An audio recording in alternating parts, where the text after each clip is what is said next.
came in at the start of Block 3, so the start of 2012, and what a way to kick off the year. We had a couple of days of motion capture. A little bit of that, a little bit of just... Got you. Yeah, yep. Yep.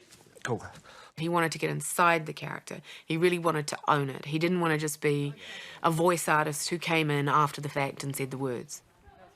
You get the helmet on, and the helmet has a sort of Madonna-type headset thing, which is actually a camera which comes to here. This camera is really weird because it's right in your face. It's got a little circle of LED lights, so you're literally carrying around the actress's dream. You have your own little private keynote. It's really nice, but actually it's very, very weird. And then you kind of have to forget it. And imagine yourself into a vast creature in a huge space when you're really crawling around on a grey bit of carpet. Benedict's choices as an actor were definitely going to affect Smaug big time. And I said, treat it like you're playing the role. Don't think you're just providing the voice. Go in there physically, get what you can out of it. There will be head turns, there will be moments from that performance that you give that can be pulled out and extrapolated and will become part of Smaug's being. I kill wherever I please, and none can stop me. Well, thief, I smell you. I hear your breath. I feel your air. Where are you? Where are you?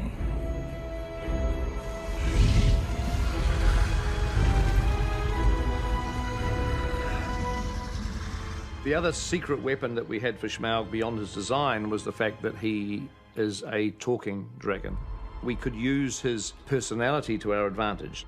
And so we were looking for an actor that was not just going to sort of voice a dragon that we would imagine, you know, a dragon would sound like. You know, we wanted someone who actually would do something original, unexpected, something that was a surprise to us. Trying to get away from him, but his head's following you now. So we're just working on this scene with Smaug and Bilbo, and just trying to figure out how to shoot something without a big dragon.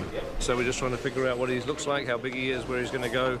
You know, you're almost looking at him the whole way round. Keeping him accurate. Yeah. Make sure Martin knows, make sure the camera guys knows. You know, we're making enough room for Smaug to be in the shots, so it's kind of complicated. Because Ben's not 300 feet tall and hasn't got wings, he can't actually be the personification live of Smaug. So you're imagining everything. You have to work out the movements on a script, you see, where Bilbo's talking to the dragon all the way through here, and yet the dragon's swinging his head around, so we're giving little numerical codes which tie into marks on the set, and just giving Martin the moving eye lines to go to, and the camera guys are swinging the camera around, like with the crane being Smaug. It's my first time being dragon though, so I just have to wing it. See how I go. Rehearse and prep a lot of stuff. But then on the day, when I got in there, you know, sometimes we could make adjustments and improvements for the camera. So, yeah, things kind of definitely changed and shifted. We were winging it. We were winging some of that stuff, you know, which just means that we were making it up as we went along. I could spend like 10 or 15 minutes on the side of the set while they were setting up another shot and have that pretty much learned and down for the next shot. Orlando had that process where he knew that, okay, that's a strike, that's a strike, that's a strike. He went into it extremely well, and I think that has a lot to do with his work on Lord of the Rings.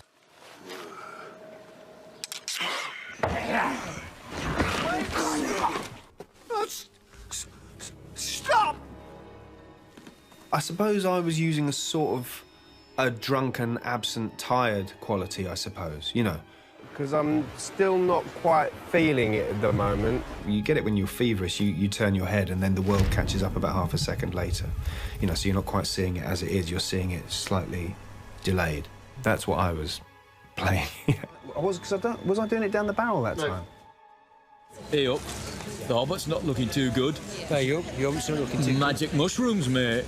Hobbit's none too wise. That's great, yeah. What does it mean? I've no idea. Right, we're off. Brilliant. It was interesting how Peter directed it, because he didn't want us to be kind of like, you know, all space, but it was a more of a subtle thing where where you're just not quite sure what's going on or who you're with, and it should be very eerie and uneasy. I just wanted to make it more and more like everyone's just losing their minds. You know, in a kind of a really kind of to put all digital dwarves into the live-action barrels was tricky because you've got such spontaneous, organic movement of those barrels. They're hitting rocks under the surface. They're getting caught up in the ebbs and flows of the surges of the rapids. We had this great barrel rig, which meant we could capture the barrel and the performer simultaneously, which was so valuable because when we got that data back into our animation scene, we had a seamless performance of Dwaylen and the barrel moving together.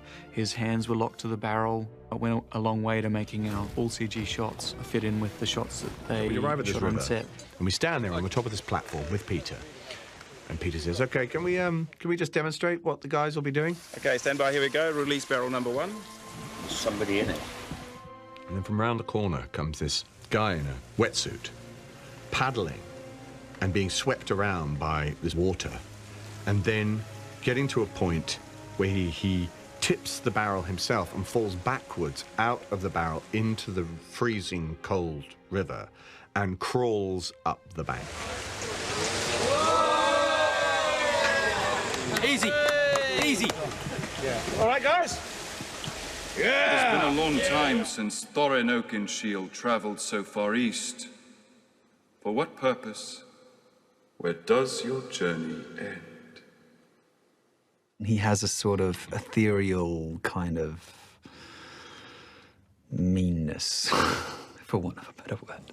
An elf's job is to keep the order of the world and to sort of maintain the balance. It's like a superpower. And yet you've got this one little rogue nation which is always doing its own thing. It's always looking after itself. New Zealand. Yeah, well, that's right. He's a bit tall, a bit gangly, a bit clean-shaven. Yeah, with his little pointy crown. Look at him.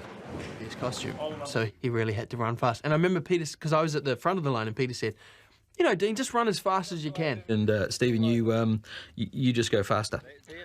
And that was it. That was the direction. That was the warning. All right, stand by to shoot, please. Positions, thank you. On your marks. Here we go. 3, 2, 1, action!